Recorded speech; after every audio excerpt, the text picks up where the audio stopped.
So you had tip number 1, take advantage of the features of Marketo's email, right? So you had specifically for Marketo, take advantage of all the features. And then number 2 was take advantage of the program tokens. Yes. Right? Yes. And then number 3 was setting up your programs in Marketo to make sure that you choose the appropriate channel. Yes. So tell me more about those tips. I love those tips. Yeah. Well, I mean, channels ties into that reporting.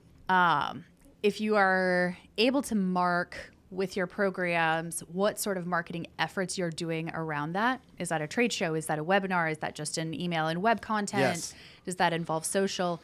That's how you're going to be able to report out some of the performance from that high level without getting so granular to the program itself, right. but saying how are our trade show programs performing? How are our web content programs performing?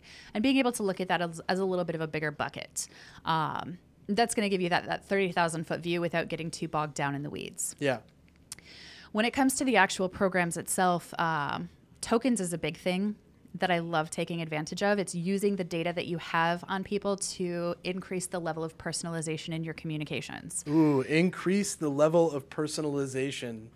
I love that. That's great. That's right up my sales alley. Well, yeah. I mean, when you have all this information of people, and it does go beyond that sort of like, dear first name, which we all see Dear all the time. Mergefield. Yeah.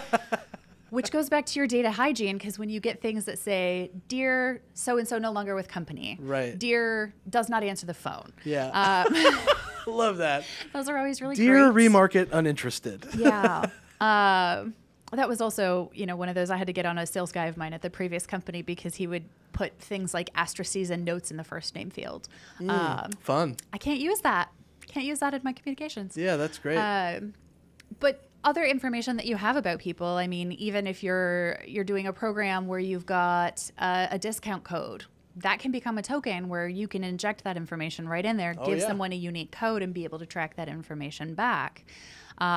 There's a lot of different ways that you can use tokens to personalize and to go on and track the behaviors around them. So that one's one that I've always been a fan of.